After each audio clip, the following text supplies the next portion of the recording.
அதிமுகவில் இரு அணிகளும் ஒன்றிணைகிறதா என்ற கேள்வி எழுந்திருக்கிறது. இந்நிலையில் சென்னை பசுமை வழிச்சாலை இல்லத்தில் எடப்பாடி பழனிசாமியை எஸ்பி வேலுமணி தரப்பு எம்எல்ஏக்கள் சந்திக்க இருக்கிறார்கள். இரு அணியும் ஒன்றிணைகிறதா என்ற கேள்வி எழுந்திருக்கிறது. சென்னை பசுமை வழிச்சாலை இல்லத்தில் எடப்பாடி பழனிசாமி எஸ்பி வேலுமணி தரப்பு எம்எல்ஏக்கள் சந்திக்க உள்ளனர். அண்மை செய்தியாக பார்க்கிறோம். இந்த நிலையில் அதிமுகவில் உள்ள இரு அணிகளும் ஒன்றிணைப்பதாக தகவல் வெளியாகியிருக்கிறது. சென்னை பசுமை வழிச்சாலை இல்லத்தில் எடப்பாடி பழனிசாமியை எஸ்பி வேலுமணி தரப்பு எம்எல்ஏக்கள் சந்திக்கின்றனர்.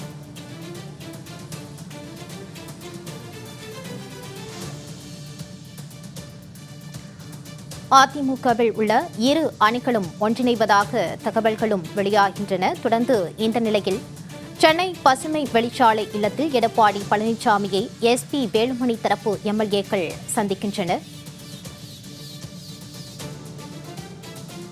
மீண்டும் ஒன்றிணைவது குறித்து இபிஎஸ் அணியும் வேலுமணி அணியும் தனித்தனியாக ஆலோசனை மேற்கொண்டனர். தொடர்ந்து இந்த ஆலோசனையை தொடர்ந்து இன்று இபிஎஸ்ஐ எஸ்பி வேலுமணி தரப்பு எம்எல்ஏக்கள் சந்திக்கின்றனர். இது தொடர்பான கூடுதல் விவரங்களோடு செய்தியாளர் குணசுந்தரி இணைகிறார். வணக்கம் குணசுந்தரி. வணக்கம் மாலதி.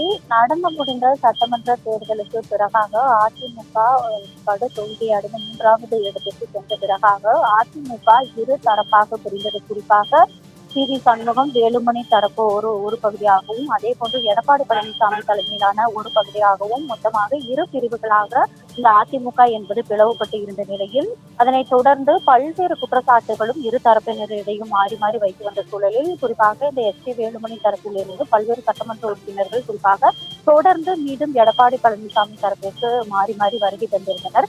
இந்த அடிப்படையில் நேற்று இரு தரப்பு சட்டமன்ற உறுப்பினர்களும் இடையே ஒரு சமரச பேச்சுவார்த்தை என்பது நடைபெற்று வந்தது. அதனைத் தொடர்ந்து இன்று காலை முதலே எம்ஆர்சி நகரில் உள்ள சி.வி. சண்முகம் இல்லத்தில் அவர்கள் தரப்பு எம்எல்ஏக்களும் ஒரு புறம் ஆலோசனையை மேற்கொண்டு வந்தனர். மறுபுறம் இங்கு பசுமை வழிச்சாலையில் இருக்கக்கூடிய எடப்பாடி பழனிசாமி இல்லத்திலும் அவரது ஆதரவு எம்எல்ஏக்கள் தொடர்ந்து ஆலோசனை கூட்டத்தில் ஈடுபட்டு வந்திருந்தனர். குறிப்பாக நேற்று நடைபெற்ற பேச்சுவார்த்தையில் சி.வி. சண்முகம், அதாவது எஸ்பி வேலுமணி தரப்பு எம்எல்ஏக்கள் நாங்கள் மீண்டும் உங்களுடன் இணைகிறோம் என்று அந்த ஒரு கோரிக்கையை முன்வைத்திருந்தனர். அதன் அடிப்படையில் தான் இன்று காலை முதலே இரு தரப்பினரும் மாறி மாறி ஆலோசனை கூட்டங்கள் என்பது நடைபெற்ற நிலையில் தற்பொழுது எஸ்பி வேலுமணி தலைமையிலான எம்எல்ஏக்கள் அதிமுக பொதுச் செயலாளர் எடப்பாடி பழனிசாமி பசுமை இல்லத்திற்கு வருகை தந்திருக்கிறார்கள். குறிப்பாக இந்த சட்டமன்ற குறிப்பாக எஸ்பி வேலுமணி தலைமையிலான அந்த எம்எல்ஏக்கள் குறிப்பாக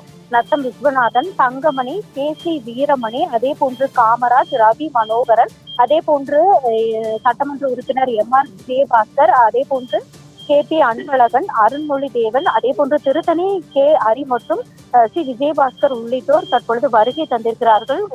குறிப்பாக இதில் நாம் பார்க்க வேண்டிய மற்றொரு விஷயம் என்னவென்றால், இந்த தற்பொழுது எஸ்பி வேலுமணி தலைமையிலான இந்த சட்டமன்ற உறுப்பினர்கள் இங்கு வருகை தந்திருந்தாலும் கூட சி.வி. சண்முகம் அவர்கள் தற்பொழுது இதுவரையும் அவரது வருகை என்பது இதுவரை இங்கு ஏற்படவில்லை. குறிப்பாக எதிர்பார்க்கப்படுகிறது சி.வி. சண்முகம் வருவாரா என்ற ஒரு கேள்வி என்பது இப்பொழுது எழுந்திருக்கிறது.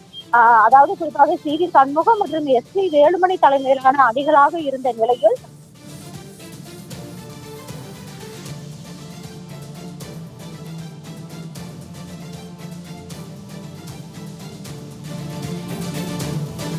பேச்சுவார்த்தை என்பது தொடர்ந்து நடைபெற்று வருவதற்காக, அதாவது குறிப்பாக எஸ்பி வேலுமணி தரப்பில் இருக்கக்கூடிய எம்எல்ஏக்கள் இங்கு பேச்சுவார்த்தைக்கு ஈடுபடுவதற்காக வருகை தந்திருக்கிறார்கள். இன்னும் சற்று நேரத்தில் இந்த பேச்சுவார்த்தை என்பது முடிவு அடைந்தவுடன் அதற்கான இப்பொழுது என்ன நிலைப்பாடு என்பது எட்டப்பட்டிருக்கிறது என்பது இன்னும் சற்று நேரத்தில் தெரிய வரும். மீண்டும் ஒன்றிணைவது குறித்து இபிஎஸ் அணியும் வேலுமணி அணியும் தனித்தனியாக ஆலோசனை மேற்கொண்ட நிலையில் இன்று இந்த சந்திப்பு நிகழ்கிறது. தொடர்ந்து இந்த சந்திப்புக்கு பிறகே இரு அணிகளும் ஒன்றிணைக்கிறதா, என்ன முடிவு எடுக்கப்பட்டது என்பது தொடர்பாக தெரியவரும். மீண்டும் ஒன்றிணைவது குறித்து இபிஎஸ் அணியும் வேலுமணி அணியும் தனித்தனியாக ஆலோசனை மேற்கொண்ட நிலையில் தற்போது இபிஎஸ் அவர்களின் இல்லத்தில் எஸ்பி வேலுமணி தரப்பு எம்எல்ஏக்கள் சந்தித்து வருகிறார்கள்.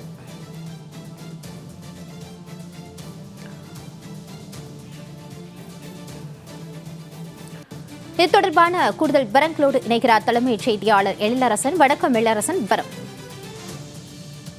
அதாவது அதிமுக தேர்தல் இந்த நடந்து முடிந்த சட்டமன்ற தேர்தலுக்கு பிறகாக அதிமுகவில் மிகப்பெரிய ஒரு பிளவு ஏற்பட்டது. அந்த பிளவுக்கான காரணங்கள் என்பதை நாம் தொடர்ந்து ஏற்கனவே நாம் பார்த்துவிட்டோம்.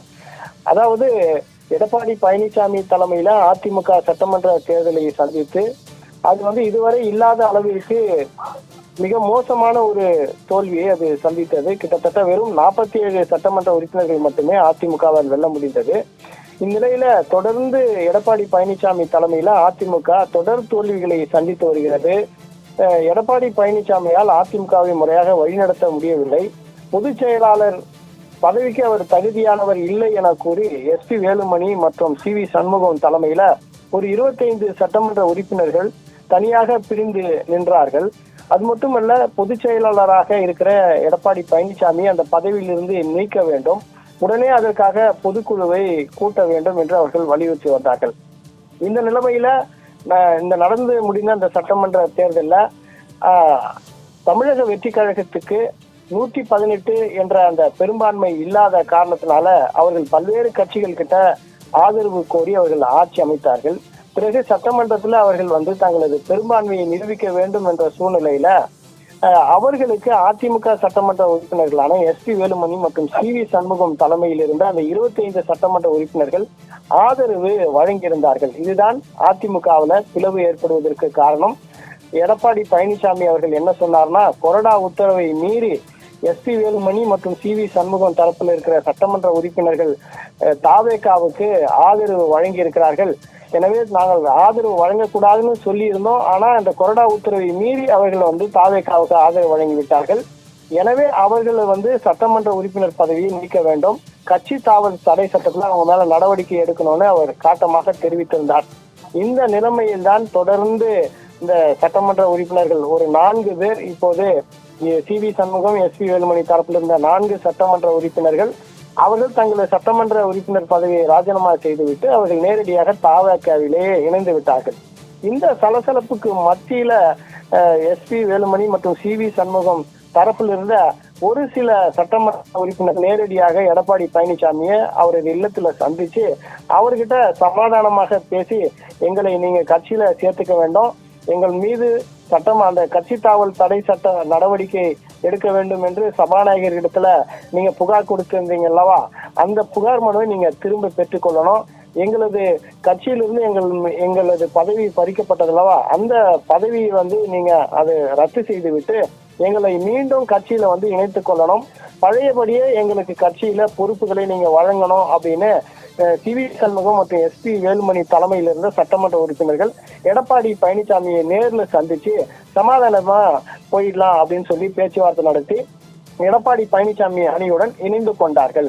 இதன் காரணமாக C V Shanmugam SP Velumani தலைமையில இருந்த அந்த சட்டமன்ற உறுப்பினருடைய எண்ணிக்கை என்பது படிப்படியாக குறைந்து ஒரு கட்டத்துல வெறும் 11 சட்டமன்ற உறுப்பினர்களுடைய ஆதரவு மட்டுமே எஸ்பி வேலுமணி மற்றும் சி வி சண்முகம் தரப்புக்கு இருந்து வந்தது.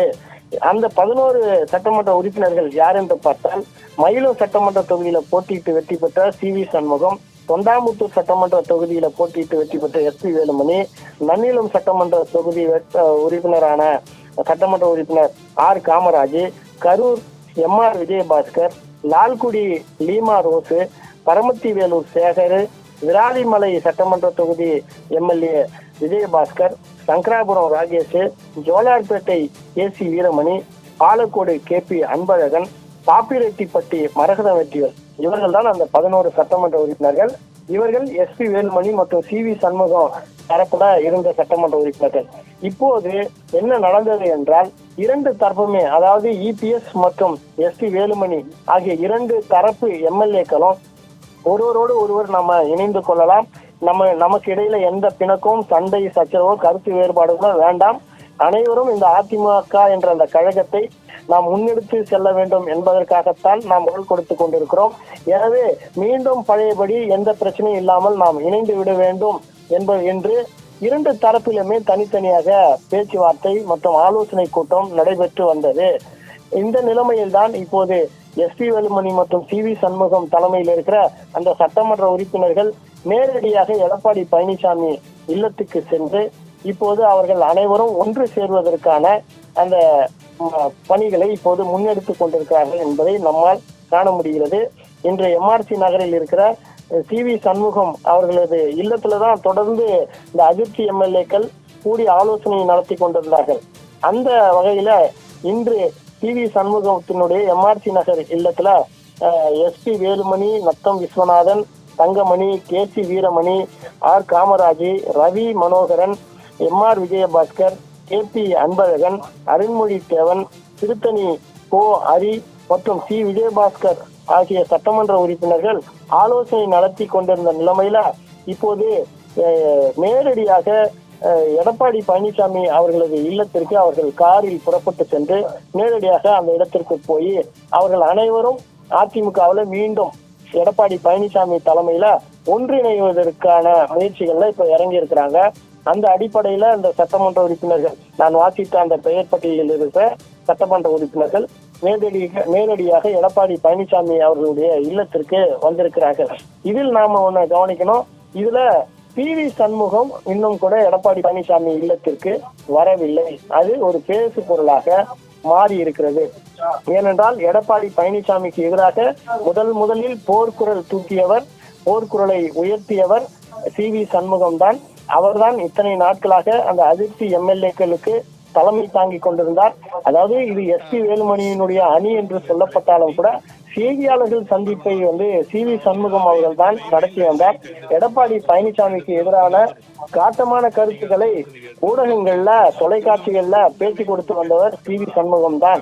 அவர் நேற்று கூட அதாவது உங்கள் தரப்பில் இருக்கிற எம்எல்ஏக்களுடைய அந்த எண்ணிக்கை குறைந்து கொண்டே செல்கிறது, உங்கள் தரப்பில் இருந்த பல சட்டமன்ற உறுப்பினர்கள் இப்போது எடப்பாடி பழனிசாமியினுடைய தரப்புக்கு ஆதரவு தெரிவிப்பதற்காக நேரடியாக எடப்பாடி பழனிசாமியை நேரில் போய் சந்திச்சு தங்களை மன்னித்துக் கொள்ள வேண்டும், தாங்கள் தவறு செய்து விட்டோம், எங்களை மன்னித்து மீண்டும் இந்த கட்சியில சேர்த்துக் கொள்ளணும்னு எடப்பாடி பழனிசாமியை நேர்ல போய் பலரும் சந்திச்சு தங்களை அவரது அணியில சேர்த்து கொண்டு வருகிறார்களே, உங்களது அணி பலவீனமாகி கொண்டிருக்கிறது என்று செய்தியாளர்கள் கேள்வி எழுப்பினாங்க. அப்போது சி.வி. சண்முகம் என்ன சொன்னார்னா, ஏன் இப்போது எங்களது பலம் குறைந்து விட்டது என்று நீங்கள் சொல்கிறீர்கள், இது நாளைய கூட அதனுடைய எண்ணிக்கை அதிகமாவதற்கு வாய்ப்பு இருக்கிறது என காட்டமாகத்தான் அவர் பேசியிருந்தார். இன்னும் கூட அவர் எடப்பாடி பழனிசாமியின் மீது அதிர்ச்சியிலும் கோபத்திலும் இருக்கிறார் என்பதைத்தான் அவரது பேட்டி காண்பித்தது.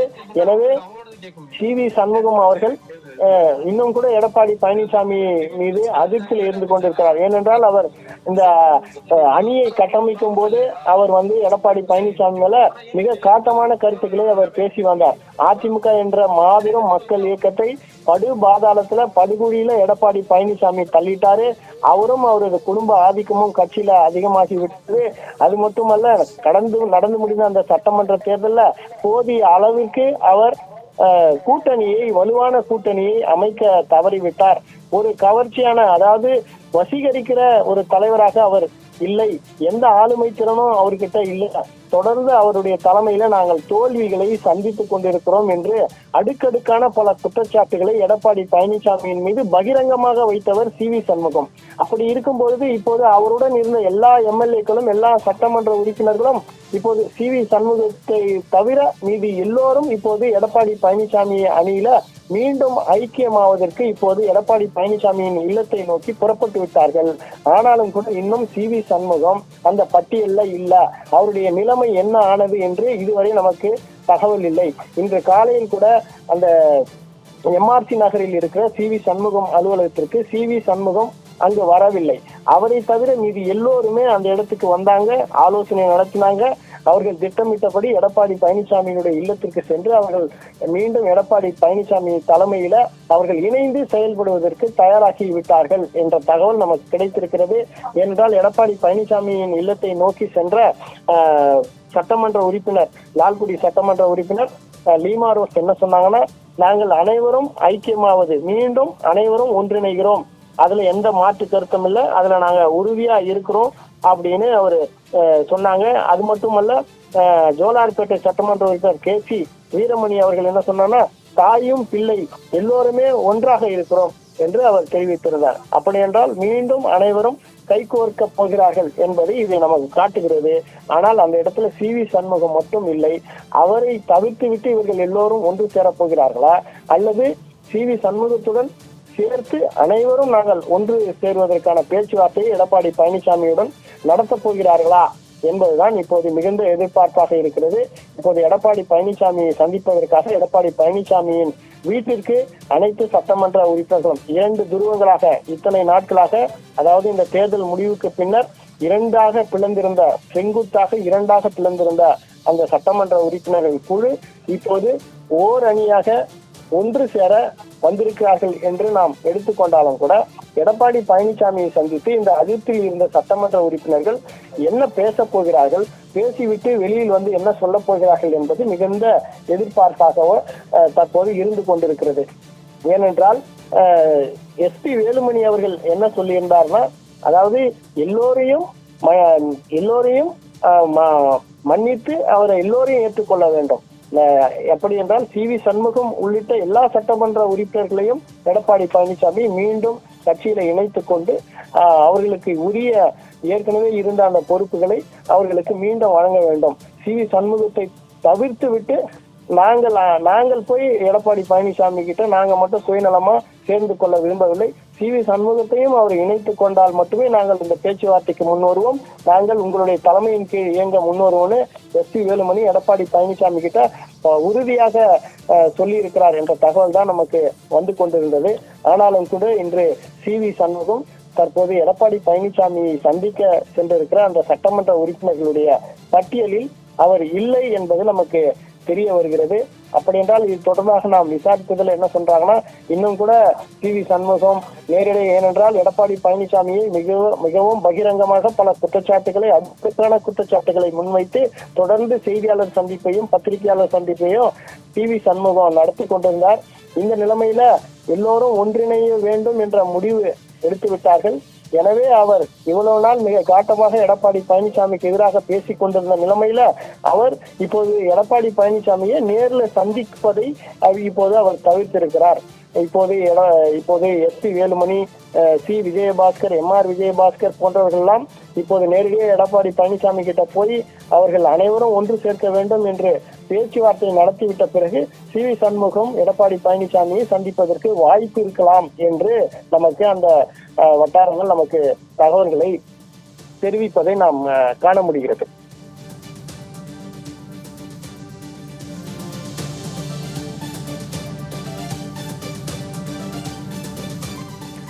எழிலரசு தொடர்பான விவரங்களோடு இணைந்தமைக்கு நன்றி.